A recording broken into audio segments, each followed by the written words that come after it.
내가 볼 때는 23년도, 그러니까 올해는 솔직히 출생률이 더 떨어질 거라고 생각해. 그냥. 그러니까 그렇죠. 일단 예측컨대, 왜 통계적으로 한 번 떨어진 수치가 올라가는 데는 극단적인 변화가 필요하거든. 그렇죠. 사회과학적으로 분석을 해보면 그렇거든. 그렇기 때문에 올해는 더 떨어질 거다. 그럼 내년에 똑같은 얘기 나온다. 네. 그러니까 여기서 우리가 지금 생각해 볼 거는 올해 더 떨어지는데 그 이유는 경기 침체도 될 수 있겠지. 그러니까 지금 혼인 건수도 10년 전에 12년도에 32만 건이었던 게 16년도에는 28만 건. 그리고 작년 같은 경우에는 지금 2021년도 통계로는 19만 건. 그러니까 거의 10만 건이니까 20만 명이 혼인을 안 한 상황인 거지. 네. 평균적으로. 엄청 떨어진 거야. 엄청 떨어진 거네요. 그러면 여기서 우리가 좀 예측해 볼 수 있는 거는 그러면 계속해서 뭐 혼인 건수도 10% 계속해서 10%씩 감소하고 있다? 그러면은 반대로 얘기하면 1인 가구가 늘어난다는 얘기잖아. 거기에 따른 그런 이제 아마 지원이라든가 사업적 기회라든가 그런 것들이 많아질 것 같아. 그리고 또 하나는 결혼한다? 애를 낳는다? 요즘 그런 것들을 하는 사람들을 보면은 그런 인식이 있어. 아, 진짜 돈이 많구나. 돈을 잘 벌구나. 안정적이구나. 사실 뭐, 애가 3명인 집을 딱 보면 어떤 생각이 들어? 부자구나. 그렇지. 그런 생각이 드는 거야. 우리 주변에 그러니까, 있잖아요. 네. 그러니까, 양극화가 더욱더 심해지는 거야. 그러니까 정규직이나 대기업만이 네. 오로지 성공한 인생이다. 그리고 그렇기 때문에, 내가 애를 낳으면 가난한 삶으로 떨어지지 않을까? 이 생활이 유지되지 않을 것 같아. 라는 불안감이 또 팽배하니까, 이런 부분에서 돈 있는 사람들만 애를 낳을 것 같고, 안정적인 직업을 갖고 있어야만 애를 낳을 것 같아. 근데 이게 문제는 직장이 좀 불안하거나, 가난하거나 이런 부분에서는 애를 갖고 싶어도 불안하니까 그 불안감 때문에 애를 못 낳을 것 같다는 생각도 들어. 그러니까 이런 것들을 좀 더 빨리 극복할 수 있는 정책적인 변화가 좀 필요할 것 같고, 사회적 인식도 바뀌어야 된다고 생각을 해. 그리고 이번에 좀 금리가 높아지면서 그러니까 이제 총 지출에서 네. 주택 자금이 차지하는 비중이 높아지니까 결국에는 거기서 생필품이라든가 생활비라든가 아니면 뭐 다른 거에 쓸 여력이 없는 사람들이 너무 많아질 거라고 보거든. 그게 또 출산율과 연관을 지었을 때 더 떨어진다고 보는 거야. 그러니까 빨리 대책을 만들어내야 되는데 여러 가지로 맞물려 있으니까 사실상 쉽지 않은 거지. 차라리 옛날이 더 살기 좋지 않았나 싶은 생각도 들어요. 요즘 가서 이런 현상들을 보면. 옛날에 사실 뭐 농업사회 이럴 때는 아이 많이 낳고 인력으로 쓰는 또 분위기였잖아요.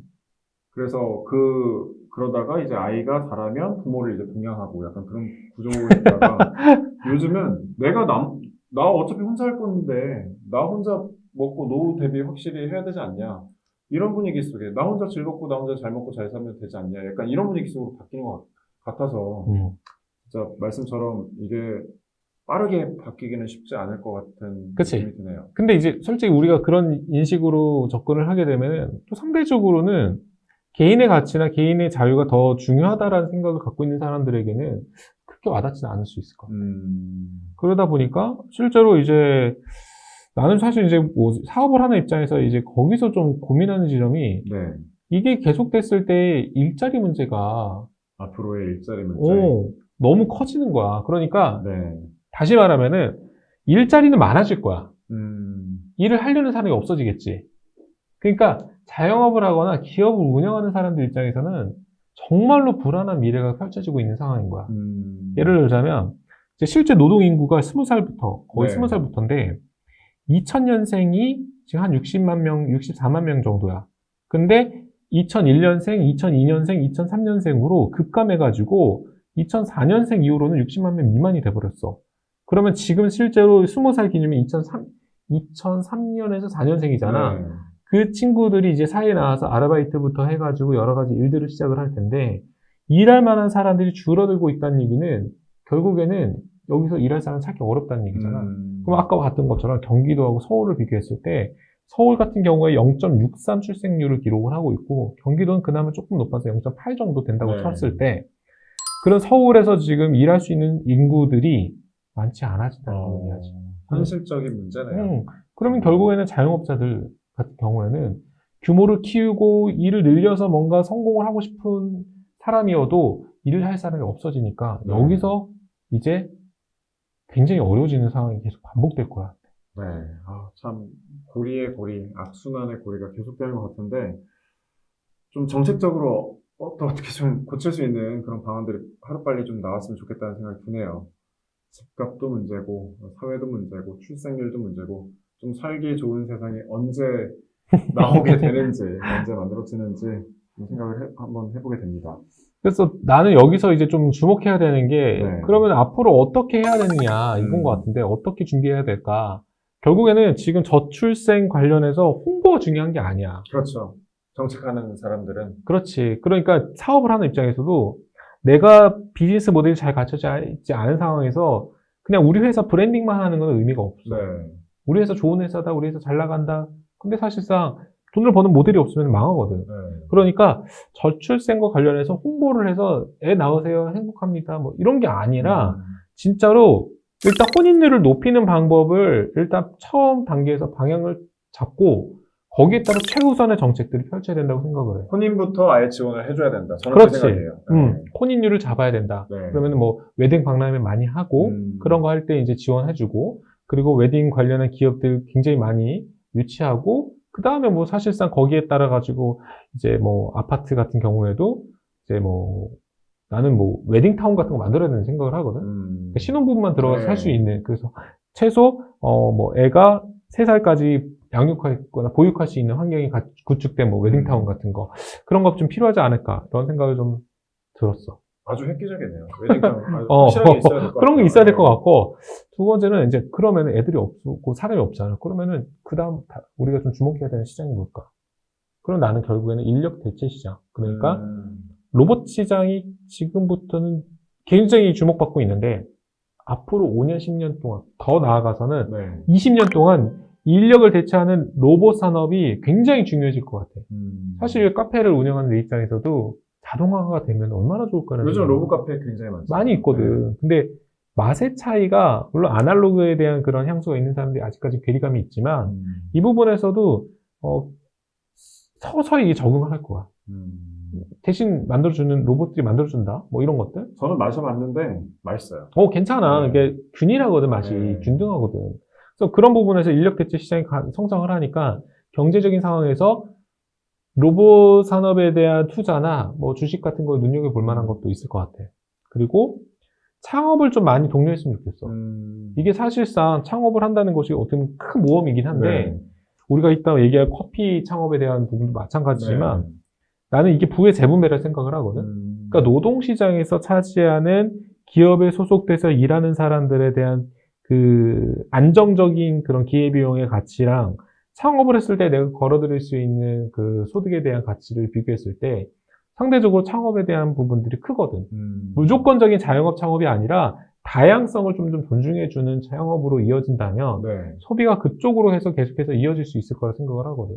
그러니까 그런 부분들이 조금 더 통해가지고 뭐 자영업자 대상으로 하는 지원책이라든가 저금리 대출이라든가 행정 간소화라든가 이런 것들이 좀 더 필요하지 않을까? 이런 생각도 들어. 정책은 정책대로 또 사람들의 마인드는 마인드대로 많이 바꿔야 될 것 같네요. 어쨌든 뭐 자동화는 이루어지는 부분이 확실히 있으니까 그 부분에 대해서도 관심을 좀 많이 가져보셔도 좋을 것 같고요. 투자처로도 물론이고 또 이제 말씀처럼 창업 관련해서도 한번 생각을 진지하게 한번 해보는 것도 필요하다는 생각이 듭니다. 출생률 관련해서 또 얘기를 하는데 역시 여러 가지로 격가지로 뻗어나가다 보니까 다 연결이 돼 있구나 이런 생각이 드네요. 네. 근데 네. 생각을 해보면은 이제 외국인들 많이 들어올 것 같지 않아? 이민자요? 네. 왜요? 없으니까 일할 사람이? 일할 사람도 없고 우리나라 사람하고 결혼해가지고 애를 낳는 것에 있어서 좀 더 호의적인 그런 외국인들도 많이 생길 것 같아. 그러니까 국제 결혼이 많아질 것 같아. 국제 결혼이요? 그냥 우리가 흔히 말하는 베트남 결혼, 필리핀 결혼 이런 거 말고도. 나는 어떤 생각까지 했냐면 동유럽 국가의 그 외국인들도 한국 사람하고 결혼을 많이 할 것 같아. 그러니까 유럽 사람, 미국 사람들도 한국 사람하고 결혼 많이 할 것 같아. 많이 증가하지 않을까라는 생각을 하고 이거는 나중에 한번 우리가 네. 한번 한번 간단하게 그 근거만 조금 짤막하게 말씀해 주신다면. 근거 일단은 이민자 수용에 대한 그 사회적인 분위기가 형성이 됐어. 이미. 왜냐하면 노동 인구가 너무 줄어드니까. 네. 그렇기 때문에 외국에서 인력들을 계속해서 들여오자. 근데 그 동안은 코로나 때문에 많이 못 들어왔는데 네. 지금 이제 어느 정도 그걸 종식시킨 다음에 일할 사람들을 계속해서 한국으로 들어오게끔 만들어내는 그런 정책들이 얼마 전에 뉴스에도 나왔더라고요. 네. 그런 것들이 생겨날 거라고 생각을 하고, 그 다음에 한국 문화에 대한 관여도나 관심도가 높은 외국인들이 많아지다 보니까 한국 사람에 대한 그 편견이나 관심이 네. 높아져서 여기에 따른 호의적인 그 태도가 결혼으로 이어지지 않을까라는 생각도 들어. 그런 긍정적인 방향으로 또 형성이 된다면 이민자 관련해서 또 상당히 좀 지켜봐야 되는 부분인 것 같아요. 그럼 그쪽에 대한 뭐 네. 시장이라든가 사회적인 사업적 기회도 음. 많아지겠지? 그래서 그런 부분에서 또 증가하지 않을까 그런 생각이 좀 들기 때문에 이 부분도 좀 눈여겨볼 만하다고 생각해요. 통일이 답입니다. 대답 없이 던져봤습니다. 통일이 되면 정말 좋겠어. 네. 어쨌든 저희가 지금 출생률 관련해서 좀 얘기를 나눠봤는데 이와 관련해서 뭐 또 이민자, 말씀해주신 이민자라든지 여러 가지 부분에 있어서는 다음 시간에 또 저희가 한번 짚어보는 시간을 갖도록 하겠고요. 출생률 관련한 저희의 순서는 여기서 마치도록 하겠습니다. 여러분, 고맙습니다. 감사합니다. 여러분 구독과 좋아요, 댓글로 댓글로 댓글로 궁금한 거 있으면 또 댓글 달아주세요. 감사합니다.